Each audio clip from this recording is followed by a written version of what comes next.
সাক্ষীর শ্রুতিগল্পের আসরে আবার আমার সমস্ত শ্রোতা বন্ধুদের স্বাগত জানাই। আজ পড়ে শোনাব শ্রী নারায়ণ সান্যালের লেখা 22শে শ্রাবণ এই গল্পটি। আজকের এই গল্পটি 2 পর্বে প্রকাশিত হবে। আজ শোনাচ্ছি প্রথম পর্ব। কলরব করতে করতে একসঙ্গে 4টি মেয়ে ফুটপাথে নামল। লম্বা বিনুনিটায় ঝাঁকুনি দিয়ে ক্রুদ্ধ গলায় ইরা বললে, সাধলেই ওদের মান বাড়ে। চাই না আমরা প্রেসিডেন্ট, নিজেরাই সব করব আমরা। কবিকে শ্রদ্ধা জানানোটাই আসল, নৈবেদ্যের ওপর সন্দেশের মতো নাইবা থাকলো সভাপতি। দলের নেত্রী শকুন্তলা বললে, হি চুপ চুপ, আস্তে, বাড়ি থেকে একটু দূরে সরেই বল কথাগুলো, শুনতে পাবেন যে ভদ্রলোক। পান না শুনতে? ইরার স্বর আরও তীব্র হয়ে উঠল। না হয় নামই হয়েছে একটু, লেখেন তো ভারী, আবার দেমাক কত। চেতলায় মিটিং, বেহালায় সভা, হাওড়ায় বক্তৃতা, সারা দেশ যেন ওরই আশায় মুখিয়ে বসে আছে। দ্রুত জুতোর শব্দ তুলে 4 জনে হাঁটতে লাগলো পথ দিয়ে। চড়া রোদে সারা সকাল এমনিভাবে নানা জায়গায় ধর্ণা দিয়ে প্রত্যেকেই যেমন ক্লান্ত তেমনি বিরক্ত হয়ে উঠেছে। খিদের সঙ্গে ক্ষোভের যে উত্তাপটা এতক্ষণ ধরে সকলের মধ্যে সঞ্চারিত হচ্ছিল, ইরার মধ্যে দিয়ে সেটা একেবারে বিদীর্ণ হয়ে পড়ল। মাধবী বললে, তা ঠিক, কিন্তু একা এই ভদ্রলোককে দোষ দিয়ে লাভ কি? সবাই তো এক কথা বলছেন, প্রত্যেকেই নাকি দারুণ রকম এনগেজড। ইরা একটা ঝামটা মারল। এনগেজড না ছাই, ওইসব বলেই নিজেদের দর চড়িয়ে রাখেন এরা। লোকে দোরগোড়ায় এসে সাধবে আর ওরা ওইসব ধুয়ো তুলে বোঝাতে চাইবেন যে কি বিরাট ওদের চাহিদা। উচিত কি জানিস? কোনো সভায় কোনো সাহিত্যিককেই না ডাকা, তাহলে নিজেরাই যেচে ছুটে আসতে পথ পাবেন না। কিন্তু এ তো শুধুই অক্ষম ক্রোধে গায়ের জ্বালাই মেটানো। সমস্যার সমাধান যে এতে ঘটবে না সে কথা বাকি 3 জন ভালোই জানে। ইরাও জানে না যে তা নয়। 7 দিন পরেই 22শে শ্রাবণ, রবীন্দ্রনাথের প্রয়াণ তিথি। একজন বেশ জাদরেল গোছের সভাপতি না থাকলে মুখ থাকবে না কলেজের মেয়েদের কাছে। এমনিতেই এই নিয়ে তর্ক তুলেছিল অনেকেই। শান্তিনিকেতন থেকে ওরা তো বলছেন যে কবির মৃত্যুদিনটায় এসব অনুষ্ঠান না করাই ভালো, ওটা নিছক পারিবারিক ব্যাপার। কিছু করতে হলে ওর আত্মীয় স্বজনদেরই তো করার বারে। রবীন্দ্রনাথের আত্মীয় স্বজন বুঝি শুধু ওরাই? আর একজন কলকণ্ঠে প্রতিবাদ করল, তিনি সারা দেশের আপনার জন, তার ওপর ওদের যে অধিকার সেই অধিকার আমাদেরও। বেশ বেশ, মেনে নিচ্ছি সে কথা, কিন্তু মৃত্যুতিথি তো হলো দুঃখের দিন। সঙ্গে সঙ্গে অপরপক্ষ থেকে তৈরি জবাব এলো, কবির মৃত্যু নেই, তাকে নিয়ে কেউ কাঁদতে বসছে না। আসল কথা, একটা উপলক্ষকে নিয়ে আমরা তাকে স্মরণ করব, সেইটাই লাভ। কিন্তু তার জন্যে সভা করবার কি দরকার? শ্রদ্ধা নিয়ে মনে মনে স্মরণ করলেই তো হয়। কবি তো নিজেই বলে গেছেন, যখন রবনা আমি মর্ত কায়ায়, তখন সরিতে যদি হয় মন, ডেকো না সভা, এসো এ ছায়ায়। থামো থামো। কমন রুমের সমস্ত কলকোলাহল ছাপিয়ে ইরার তীক্ষ্ণ গলা মুখর হয়ে উঠল। শান্তিনিকেতনই ভারী মানছে কিনা সে কথা? আর কবি শালবনে পালাতে চাইলেই বা আমরা ছাড়ব কেন? তিনি যখন আমাদেরই লোক, তখন আমাদের এইটুকু উৎপাতও তাকে সইতেই হবে। বাজে কথা বন্ধ করো। চাঁদা দিতে চাও না সেইটাই খুলে বলো। কখনো না, এই সব বলা কিন্তু তোমার ভারী অন্যায়। এই পক্ষের মেয়েটির মুখ রাঙা হয়ে উঠল। তারপরে যা শুরু হলো তাকে আর তর্ক বলা যায় না। ঝগড়ার উৎসাহে কোমর বেঁধে একটা টেবিলের ওপর দাঁড়িয়ে গেল ইরা। 30টি গলার ঐকতান বাজতে লাগলো একেবারে সপ্তমে। রণে ভঙ্গ দিয়ে 2টি মেয়ে ফোঁস করে কান্না জুড়ল। ঠিক সেই সময় সুপারিনটেন্ডেন্ট আরাধনাদি দেখা দিলেন দোরগোড়ায়। এই মেয়েরা, কি হচ্ছে এসব? স্কুলের ছাত্রীদের মতো চেঁচাচ্ছ সব? ওদিকে অন্য ক্লাস যে ডিস্টার্ব হচ্ছে তা জানো? আর ইরা, 4th ইয়ারে পড়ছো তুমি, কোন আক্কেলে তুমি টেবিলের ওপর উঠে দাঁড়িয়েছো শুনি? তোমাদের যদি এইটুকু ডিসেন্সিও না থাকে, 1st ইয়ারের মেয়েরা কি শিখবে তোমাদের কাছ থেকে? শান্তি প্রতিষ্ঠিত হলো সাময়িকভাবে। ভোটের জোরে জিতেও গেল ইরারা, কিন্তু একটা প্রতিদ্বন্দ্বী দলও তৈরি হয়ে গেল কলেজের ভেতরে। অনুষ্ঠানে কোথাও এতটুকু ফাঁক থাকলে ঠাট্টার কিছু আর বাকি রাখবে না তারা। আর এই প্রতিপক্ষকে স্তব্ধ করে দেবার জন্য সকলের আগে দরকার বেশ একটা দামি সভাপতি। এদিকে আয়োজনটাও নেহাত মন্দ হয়নি। প্রথমে বেদমন্ত্র পড়বে 3rd ইয়ার সংস্কৃত অনার্সের সুনেত্রা গোস্বামী, ভাটপাড়ার মেয়ে, আইএতে ফার্স্ট হয়েছে সংস্কৃতে। গান গাইবে বেনু বোস আর শিখা চক্রবর্তী, দুজনেই রেডিও আর্টিস্ট। সেতার বাজাবে ইরা সেন, গিটার মুক্তি বিশ্বাস।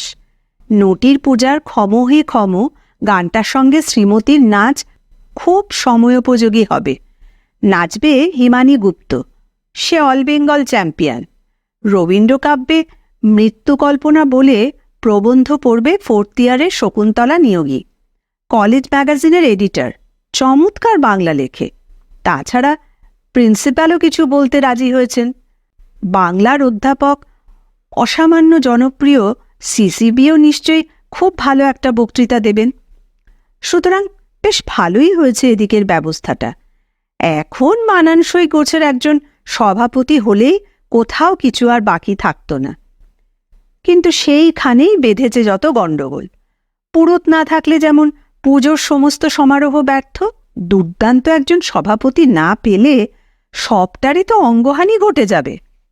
নিরুপায়ভাবে পথ চলতে লাগলো চারজনে। অনেক ভেবে চিনতে সন্ধ্যায় শেষ পর্যন্ত নীরবতা ভাঙল। তাহলে এই প্রিন্সিপালকেই সভাপতি করে, থাম তুই, বকিসনি বোকার মতো। প্রিন্সিপাল তো 12 মাসই সভাপতি রয়েছেন, কিন্তু এমন একটা ওকেশনেও যদি বাইরের কাউকে না আনতে পারা যায়, তাহলে কি করে মুখ দেখাবি ওই সবিতা আর ওদের দলের কাছে? ইউনিয়নের আসছে ইলেকশনে কাউকে আর দাঁড়াতে হবে না আমাদের ভেতর থেকে, সেটা যেন খেয়াল থাকে। আরে একটা ব্যবস্থা হবেই, শ্রান্তভাবে শকুন্তলা বললে। কাল একবার যেতে হবে সোমেন মিত্তিরের কাছে, নইলে চেপে ধরতে হবে ডক্টর তুষার দত্তকে। কাল আবার কেন? বেরিয়েছি যখন সেরেই যাই আজকে, সাউথেই তো থাকেন ওরা, মাধবী বললে। না না না না, এত বেলায় গিয়ে কাউকে বিরক্ত করা ঠিক হবে না। তাছাড়া আমারও তাড়া আছে ভাই, বাড়ি ফিরতে হবে। ইরা মুখ ভারী করে বললে। আজকাল করতে করতে ওরাও কোথাও এনগেজড হয়ে যাবেন শেষ পর্যন্ত। সেই ভার আমি নিচ্ছি, কালকের মধ্যে ব্যবস্থা আমি করে দেবই। কিন্তু এখন আর নয় ভাই, আমার বড্ড তাড়া আছে। আর ওই যে বাসও আসছে। আলোচনাটা মাঝপথে বন্ধ করে দিয়ে বাস স্টপের দিকে এগোলো শকুন্তলা। ছুটির দিনের বাস, তাতে বেলা 12টার কাছাকাছি। ভিড় নেই বললেই চলে। অভ্যস্ত গলায় যাত্রীদের প্রলুব্ধ করবার জন্য কন্ডাক্টর সমানে হেঁকে চলেছে। বাগবাজার, কাশীপুর, বরানগর, খালিগাড়ি, বরানগর। একটা সিকি এগিয়ে দিলে শকুন্তলা।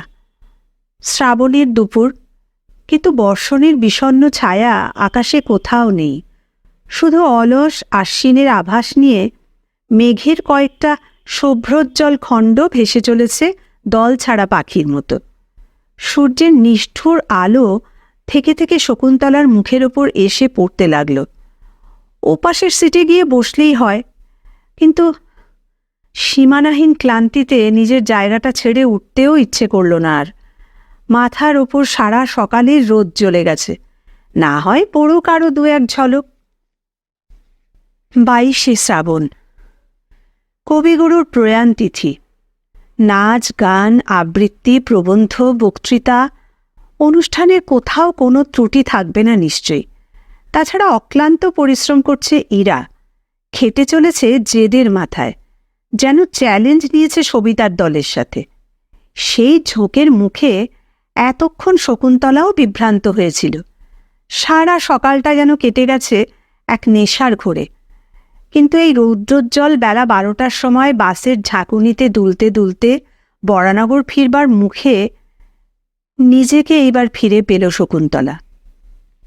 22শে শ্রাবণ নয়, বরানগরের গলির ভেতরে ইট বের করা একতলা বাড়ি, পায়রার খোপের মতো দুখানা ছাদ ফাটা ঘর, বর্ষায় বাক্স বিছানা টানাটানি করতে হয় একোণে ওকোণে। ফুট কয়েক উঠোনের আধখানা জুড়ে আছে পাট ভাঙা পুরনো ইদারা আর বাসন মাজার ছাই। ইলেকট্রিক নেই। সন্ধ্যের পরে হ্যারিকেনের লণ্ঠনের পোড়া কেরোসিনের গ্যাসের সঙ্গে মেশে পচা চুন বালির একটা ভ্যাপসা গন্ধ, যেন দম আটকে আসে। আর সময় বুঝে ওদিকের পানাপুকুর আর সামনের বদ্ধ জলের কাঁচা ড্রেন থেকে উঠে আসে লক্ষ লক্ষ মশা। 25 টাকায় কলকাতার কাছে পিঠে এর চাইতে ভালো আস্তানা মেলা দুষ্কর। আর সেখানে না, জোর করে চিন্তার মোড়টাকে ঘুরিয়ে আনল শকুন্তলা। 22শে শ্রাবণ আসছে। রবীন্দ্রনাথ এই দিনে অস্তে নেমেছেন সন্ধ্যা মেঘের তরণীতে সোনার মুকুট ভাসিয়ে দিয়ে। কিন্তু তাই বলে একেবারে বিদায় নিয়ে যাননি। আবার যদি ইচ্ছা করো আবার আসি ফিরে। এই কান্না হাসির গঙ্গা যমুনায় তার ঘট ভরা তো শেষ হয়নি। নব নব জীবনের গন্ধ যাব রেখে, নব নব বিকাশের বর্ণ যাব একে। রবীন্দ্রনাথ। শকুন্তলা নিজের মনেই খুঁজতে লাগল। ভালো করে সেখানে তাকে তো ধরা যাচ্ছে না। বারে বারে হারিয়ে যাচ্ছেন, লুকিয়ে যাচ্ছেন কেমন একটা ম্লান কুয়াশার অন্তরালে। মনে হলো একটা অস্বচ্ছ কাচের আবরণের ওপারে দাঁড়িয়ে আছেন বিশ্বকবি। আবছাভাবে তাকে দেখা যায়। দেখতে পাওয়া যায় তার পেছনে একটা আনিল আকাশ, শ্যামলী অরণ্যের ললাটে কৃষ্ণচূড়ার কুঙ্কুম চিহ্ন, অঞ্জনা নদীর কালো জলে ছায়া ফেলে যাওয়া বাণীবনের মরাল মিথুন। কিন্তু আচ্ছা, সত্যি কি কিনু গোয়ালার গলির কোনো একতলা ঘরে কখনো বাস করতে হয়েছে রবীন্দ্রনাথকে? তার হরিপদ কেরানির ভাগ্য ভালোই বলতে হবে। অন্তত কখনো কখনো কান্তিবাবুর বাঁশির সুরে সে তমালের ছায়াঘেরা ধলেশ্বরী নদীর ধারে ঢাকায় শাড়ি পরা মেয়েটির কাছে ফিরে যেতে পেরেছে। কিন্তু মশার গুঞ্জন থেমে গেলে শকুন্তলা বাঁশির সুর শুনতে পায় না। কানে আসে কাছের কোনো একটা মদের দোকান থেকে মাতালের চিৎকার, শুনতে পায় বাবার গোঙানি, ছোট বোনটার কাশির বুকফাটা যন্ত্রণা। ধলেশ্বরী নয়, একটা নদী তাদেরও ছিল, সুনন্দা। কবিতার মতো নাম, কবিতার মতো নদী। সুনন্দার দুধের মতো সাদা জলে জোয়ার ভাটা ঢেউ খেলত, ঢেউ উঠত। হাওয়া লাগা সুপুরি আর নারকোলের বনে ঢেউ দুলত। পলিমাটিতে বুক সমান রূপশালী ধানে। কিন্তু স্বপ্নের পথ বেয়েও সেই সুনন্দার ধারে আর ফিরে যাওয়া যাবে না। একটা লোহার প্রাচীর যেন চিরদিনের মতো তাকে আড়াল করে দিয়েছে। পাকিস্তান। তা না হলে কলকাতার এই 25 টাকার ঘরে এসে এমনভাবে মুখ থুবড়ে পড়বার তো কোনো দরকার ছিল না। বেতো শরীর নিয়ে হুঁকো হাতে বাবার দিন কাটত চণ্ডী মণ্ডপে। ভাই বোনদের পক্ষে যথেষ্ট ছিল গ্রামের স্কুল, তালের ডিঙি আর চক ভরা রাঙা শালুক। রাঙা কাঁকড়ের ফাঁকা পথের পাশে ফুল আর ঘাসের জমিতে আটা ব্রজমোহন কলেজে যথেষ্ট বিদ্যালাভ হতে পারত শকুন্তলার। কলকাতার মেসে থেকে 100 টাকা মাইনের চাকুরে দাদার ঘাড়ের ওপর এমন করে এসে পড়ার তো কোনো প্রশ্নই কখনো ওঠেনি। সেদিন অনেক অনেক কাছে ছিলেন রবীন্দ্রনাথ। থেকে থেকে কখন যেন প্রসন্ন মুখে পাশে এসে দাঁড়াতেন। তারই দৃষ্টি প্রদীপের আলোয় ভোরের আকাশের দিকে তাকিয়ে উপলব্ধি জাগত। নারকেলের পাতায় পাতায় ঝিলমিলে আলো পড়লে স্পষ্ট শুনতে পাওয়া যেত, অর্থহারা সুরের দেশে ফিরালে দিনে দিনে।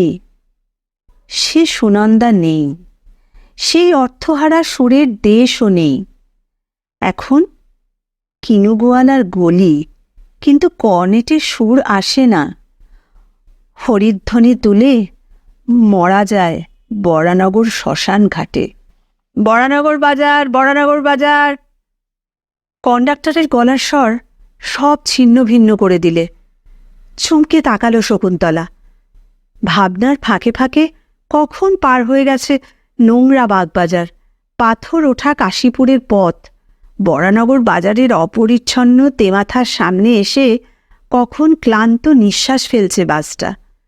মিনিট কয়েক দাঁড়াবে এখানে, টাইম নেবে, তাড়াহুড়োর কিছু নেই। ধীরে ধীরে নিজেকে গুছিয়ে নিলে শকুন্তলা। নেমে এলো বাস থেকে। বাঁ দিকের ঘিঞ্জি রাস্তাটা দিয়ে সে এগিয়ে চলল। এত দূর থেকে ওই কলেজে পড়তে যাওয়া যেমন কষ্ট হয়, তেমনি সময়ও লাগে।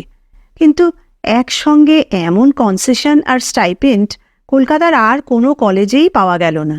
তাই যাতায়াতে প্রায় 2 ঘন্টা সময় নষ্ট হলেও উপায়ন্তর নেই তো কিছু। তবে একটা সুবিধে এই যে কলেজ সকালে। সে যখন বেরিয়ে পড়ে তখনও অধিকাংশ অফিস যাত্রীর চায়ের পেয়ালায় চুমুক পড়ে না। যখন ফেরে তখন উল্টো স্রোতে হ্যান্ডেল ধরে ঝুলতে ঝুলতে চলে ডালহাউসি স্কোয়ারের বড়বাবু, মেজবাবু, জুনিয়র গ্রেডের দল। এইটুকুই যা বাঁচোয়া।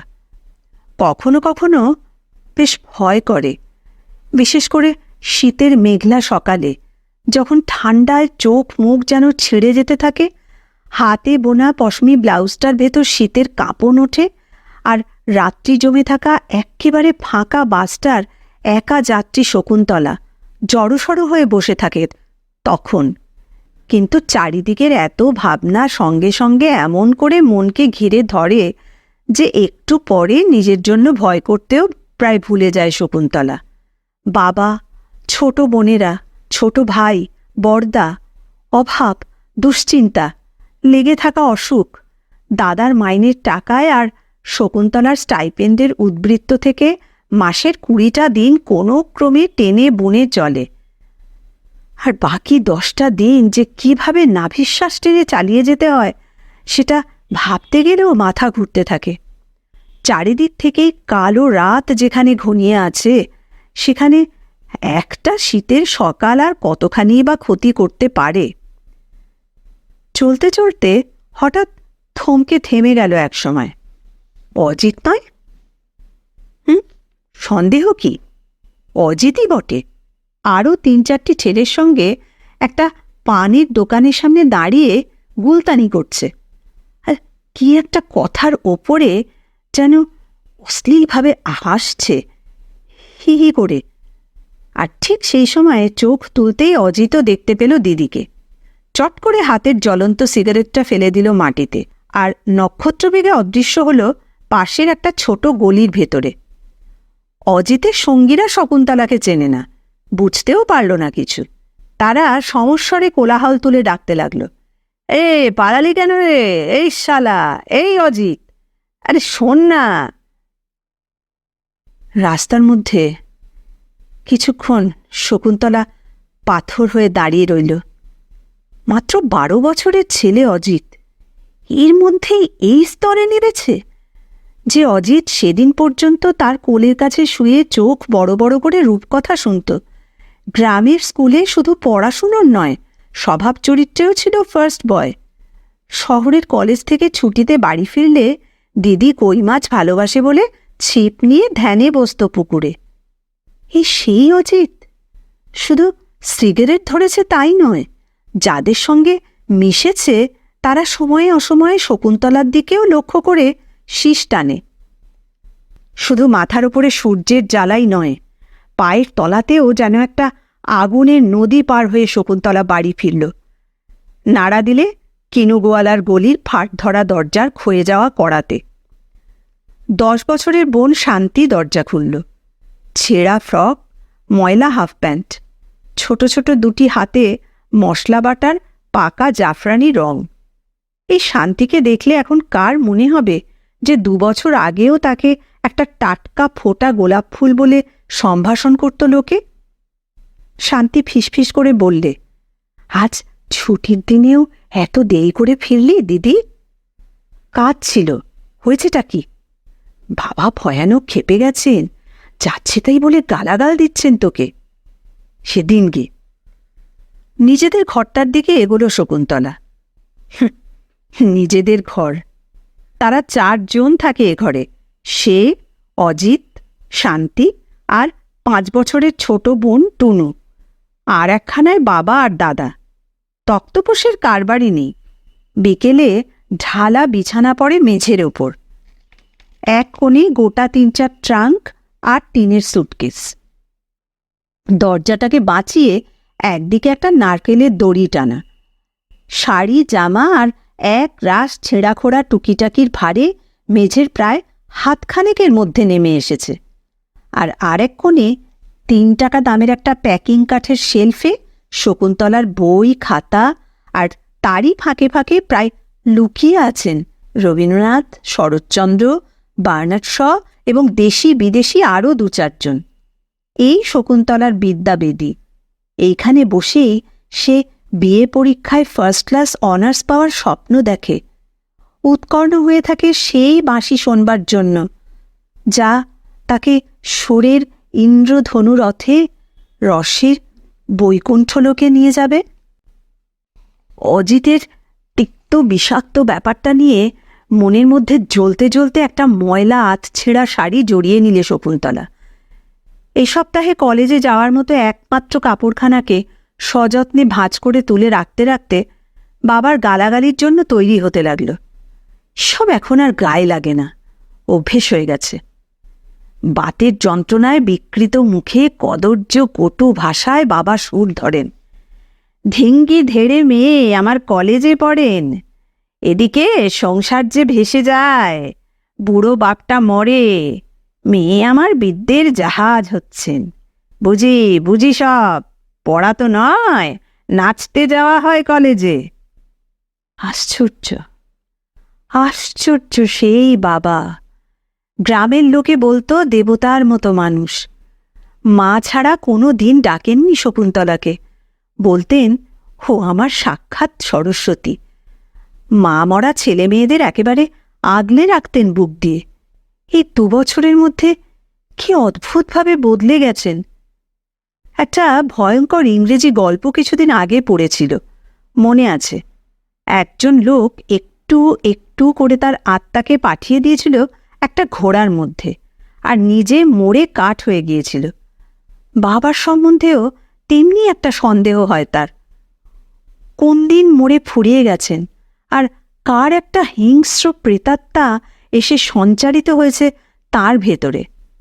কিন্তু গালাগালটা এখনো শোনা যাচ্ছে না কেন? সে ফিরেছে এটা বুঝতে তো বাকি থাকার কথা নয়। দরজায় কড়া নড়েছে, শান্তি দৌড় খুলে দিয়েছে, জুতোর শব্দ উঠেছে, তবুও বাবা এখনও নীরব। ঘুমিয়ে পড়েছেন খুব সম্ভব। সারা রাত বাতের জ্বালায় ছটফট করে হয়তো চোখ বুজেছেন একটুক্ষণের জন্য। ছোট বোন টুনুরও তো দেখা নেই। ওই রাত ভোর হুপিং কাশি টেনে টেনে সেও বোধহয় বাবার পাশে ঘুমিয়ে পড়েছে।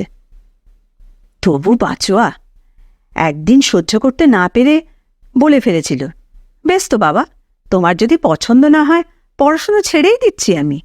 শুনে বাবা বিশ্রীভাবে মুখ ভেঙচে উঠেছিলেন। হ্যাঁ হ্যাঁ হ্যাঁ, তার ছাড়বে না? তা নইলে আর এমন করে খাইয়ে দাইয়ে তালগাছ করে তুললাম কেন? পাশ করে বেরুলে একটা চাকরি বাকরি হবে, 2 পয়সা এনে দিতে পারবে। আপন সন্তান হয়ে বাপের এইটুকু উপকার কোন দুঃখে করতে যাবে শুনি? না, বাবার উপর আর রাগ হয় না। বুঝতে পারে বাবাকে, বুঝতে পারে কোথায় তার ব্যথা। এই পচা চুন বালি আর আরশোলার গন্ধে ভরা দম আটকানো ঘরের মধ্যেই বাঁধা পড়ে গেছে বাবার জীবন। সুনন্দার দুধের মতো জলে ঢেউ ওঠে না এখানে, সুপুরি নারকোলের বন দুলিয়ে ছুটে আসে না বুক জোড়ানো হাওয়া। একটা করুণাহীন অন্ধকূপের মধ্যে মৃত্যুর প্রহর গুনছেন বাবা, আর তারই মধ্যে একটুখানি অন্তত বাইরে বেরুতে পায় শকুন্তলা। পথে কলেজে একটা বিস্তৃততর জীবনের ভেতরে অন্তত ফেলতে পায় মুক্তির নিঃশ্বাস। বাবার যা কিছু হিংসা আর হিংস্রতার উৎস ওইখানে। ও দিদি, খাবি আয়, শান্তি ডাকল। না, আর বসিয়ে রাখা উচিত নয় বাচ্চাটাকে, বেলা 1টা পেরিয়ে গেছে। শান্তির শীর্ণ ক্ষুধিত মুখখানা দৃষ্টির সামনে ভেসে উঠল। সকালে শকুন্তলার কলেজ পড়াতে এই বাচ্চা মেয়েটার ওপরেই রান্নাবান্নার সমস্ত ভার। 9টায় বড়দার অফিসের ভাত দিয়ে 10টার মধ্যে বাবাকে খেতে দিতে হয়। বুড়ো মানুষ, আজকাল একেবারে খিদে সইতে পারেন না। তারপর অজিত আর সে খেয়ে নিয়ে ছোটে স্কুলে।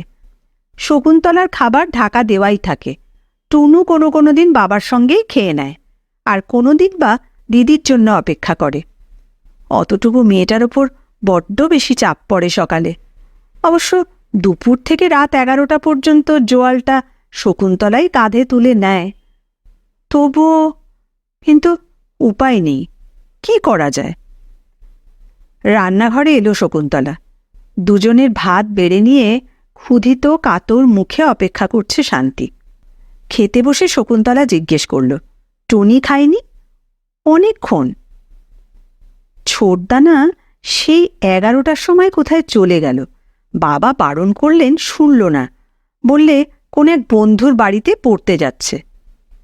শকুন্তলা চুপ করে রইল। সকালের কড়কড়ে শুকনো ভাতগুলো যেন আটকে যাচ্ছে তালুতে। হাতের ভেতর কতগুলো ভাত নিয়ে নাড়াচাড়া করতে লাগলো শান্তি। তারপর চুপি চুপি বললে, ছোটদা বোধহয় আজকাল পয়সা চুরি করে দিদি। গেলাসের গায়ে হাতটা শক্ত হয়ে আটকে গেল শকুন্তলার। তাই নাকি? সকালে বড়দা খুব হইচই করছিল, পকেটে নাকি 6 আনা খুচরো ছিল, পাওয়া যাচ্ছে না।